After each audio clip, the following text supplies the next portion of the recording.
दुनिया भर के बड़े बड़े मुस्लिम हुक्मरानों को यमन से सीखना चाहिए कि मोहब्बत किसे कहते हैं और जज्बा किसे कहते हैं। यमन भले ही छोटा है, गरीब है, लेकिन जज्बा और मोहब्बत फिलिस्तीन के लिए बहुत कमाल की है। सबसे पहले आपको इस रिपोर्ट की सबसे बड़ी खबर बता देता हूं, उसके बाद और खबरें हैं। चैनल पर पहली बार आकर हमारी वीडियो देख रहे हैं, सब्सक्राइब करके हमारे साथ जुड़ जाइए। अगर आप सब्सक्राइब करके हमारे साथ जुड़ जाते हैं तो यहां पर आपको हर एक लेटेस्ट अपडेट बहुत कम समय में और आसान भाषा में मिलती रहेगी। हुतीज ने अभी कुछ देर पहले ही लाल सागर के अंदर अमेरिका के एक जहाज पर एंटी शिप बैलिस्टिक मिसाइल से हमले किए हैं। बाबल मंडप से होकर अमेरिका का एक जहाज स्टार आइरिस गुजर रहा था। हुतीज ने चेतावनी दी कि रुक जाओ, जैसा हुतीज हमेशा करते हैं हर जहाज के साथ। हुतीज ने चेतावनी दी रुकने की, लेकिन जहाज नहीं रुका, जिसके बाद हुतीज ने कई सारे anti ship ballistic missile star iris जहाज पर दाग दी। हुतीज के स्पोक्स पर्सन याहिया सारी की तरफ से इसके बाद बयान आता है। उन्होंने कहा कि हमने जो anti ship ballistic missile America के जहाज पर दागी हैं, हमारा निशाना बिल्कुल सटीक था। हमने जो टारगेट किया था वह टारगेट हमें हासिल हुआ और जहाज को बहुत बड़ा नुकसान उठाना पड़ा। सुबह की ही वीडियो में मैंने आपको बताया था कि रफा पर रात इजराइल ने जो हमले किए हैं, जिसमें सैकड़ों लोगों की मौत हो चुकी है, सैकड़ों लोग घायल हैं, उसके बाद हुतीज ने कह दिया था कि इजराइल ने यह जो हमला किया है ये अच्छा नहीं किया है, अब लाल सागर के अंदर हम अपने हमलों को और तेज कर देंगे। अच्छा, काफी सारे लोग ये कहते हैं कि वराज भाई, लाल सागर में हुतीज जहाजों पर हमले कर रहे हैं, इजराइल से क्यों नहीं लड़ रहे हैं, आकर यहां पर इजराइल की सेना पर हमला क्यों नहीं कर रहे हैं। मेरे दोस्तों, यमन और इजराइल के बीच जो दूरी है ना, वो बहुत ज्यादा है। हुतीज उधर से मिसाइल अटैक इजराइल के ऊपर करते हैं, लेकिन बीच में सऊदी अरब रोक लेता है और जॉर्डन रोक लेता है। बहुत दिन पहले भी मैं आप लोगों को यह जानकारी दे चुका हूं। सऊदी अरब अपना एयर डिफेंस सिस्टम तैनात किए हुए बैठा है, उधर जॉर्डन ने भी अपना एयर डिफेंस सिस्टम तैनात कर रखा है। हुतीज कोई मिसाइल इजराइल के ऊपर छोड़ते हैं, बीच में उनको इंटरसेप्ट सऊदी अरब और जॉर्डन कर देते हैं। सऊदी अरब को ऐसा लगता है कि यह मिसाइल हमारे ऊपर ना गिर जाए, क्योंकि हुतीज और सऊदी अरब की भी एक बहुत लंबी जंग चल रही है। फिलहाल इस रिपोर्ट की पहली बड़ी खबर यही थी कि अमेरिका के एक जहाज स्टार आइरिस को हुतीज ने लाल सागर के अंदर अपनी मिसाइलों का निशाना बनाया है। दोस्तों, इजराइल की सेना ने रात रफा पर 50 हमले किए। उस हमले में बहुत सारे घरों को नुकसान हुआ, मस्जिदें शहीद हो गई, लोगों की मौत भी हो गई। सारी बातें मैं आप लोगों को आज सुबह की वीडियो में बता चुका हूं।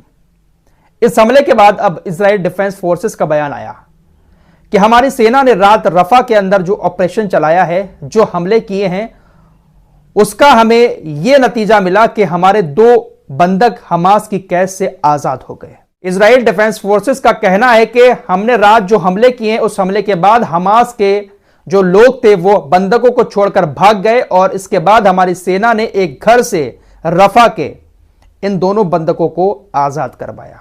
फिलहाल पहली तस्वीर इन दोनों बंधकों की आ चुकी है। ये बंधक अपने घर पर पहुंच चुके हैं। इजराइल की तरफ से इन तस्वीरों को शेयर किया गया है। इजराइल डिफेंस फोर्सेस ने दावा किया कि इन दोनों बंधकों को रफा के एक घर में हमास ने एक फैमिली के साथ रखा था। ये बातें इजराइल डिफेंस फोर्सेस की तरफ से क्यों कही जा रही हैं?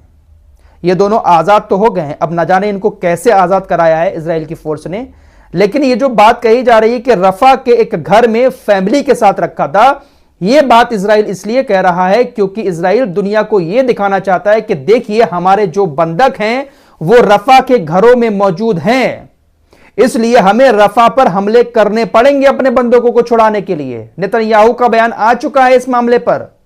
नेतन्याहू ने कहा कि हमारी सेना ने अपनी ताकत के दम पर हमले करके अपने बंधकों को छुड़ाया है दोनों को, और आगे भी हम अपनी ताकत के जरिए ही अपने बंधकों को छुड़ाएंगे, जंग करके ही अपने बंधकों को छुड़ाएंगे। हम हथियार डालकर सरेंडर नहीं करेंगे, सीज फायर नहीं करेंगे।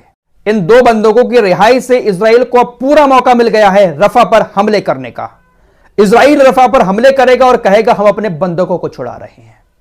फिलहाल तुर्की का बयान आया है। तुर्की ने कहा है कि यह जो कुछ हो रहा है, रफा पर हमले हुए हैं, यह हमें बहुत ज्यादा चिंता में डाल रहे हैं। तुर्की विदेश मंत्रालय का कहना है कि हम इस ऑपरेशन को गाजा के लोगों को उनकी ही जमीन से खदेड़ने की योजना का हिस्सा मानते हैं। बस मानते ही रहो, ना मर्दो, मानते ही रहो। तुम लोग हिस्सा मानते हैं, चिंता करते हैं। 4 महीने से यही तो कर रहे हो। आंखों के सामने तुम्हारे हजारों लोगों को मार दिया गया, लेकिन तुम अभी भी चिंता कर रहे हो और अभी भी यही मान रहे हो। अरे पूरी दुनिया यही मान रही है कि उनकी जमीन से खदेड़ा जा रहा है, तुम क्या मान रहे हो? तुम कौन हो यार, बेवजह के खलीफा बने बैठे हो। मुसलमानों होश में आ जाओ। यहूदियों का बॉयकॉट करने से पहले, मैकडोनाल्ड का बॉयकॉट करने से पहले, केएफसी का बॉयकॉट करने से पहले इन जालिमों का बॉयकॉट करो। ये जो नामर्द हुक्मरान बैठे हैं ना, सबसे पहले इनका बॉयकॉट करो यार। अब तो हद ही हो गई यार।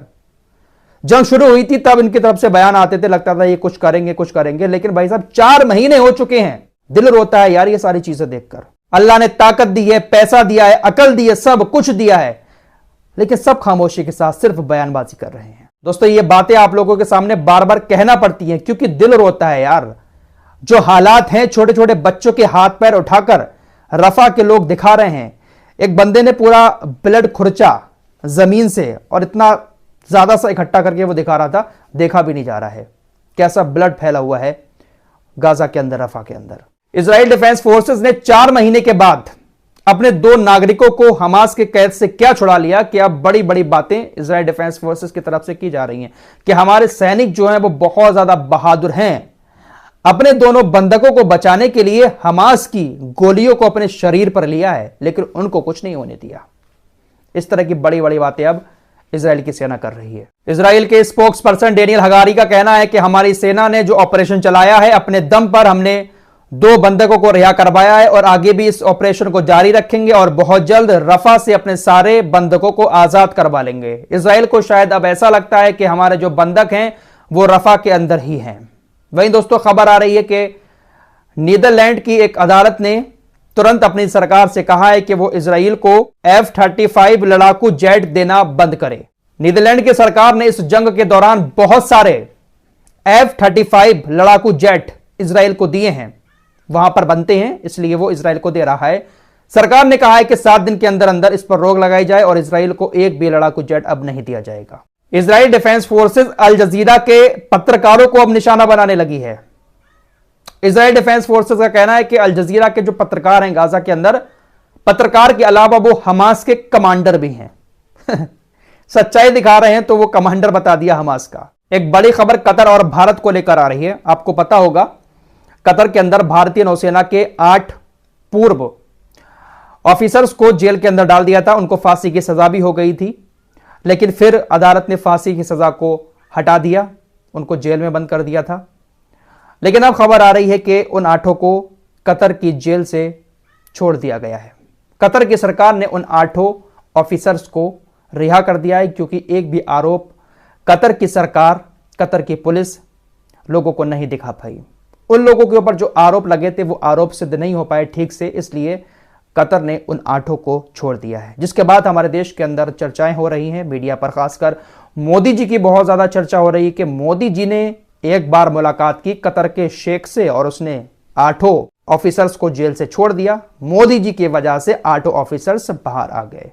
मोदी जी की विदेश नीति ने काम कर दिया। इस तरह की बहुत सारी बातें हमारे देश के अंदर चल रही हैं। फिलहाल इस रिपोर्ट में इतना ही। दोस्तों हमारे वीडियो पसंद आए तो फॉलो सब्सक्राइब कीजिए और साथ ही साथ उस चैनल को भी जरूर सब्सक्राइब कीजिए। मिलते हैं कुछ अगले खबरों के साथ, तब तक के लिए अपना ख्याल रखें। धन्यवाद।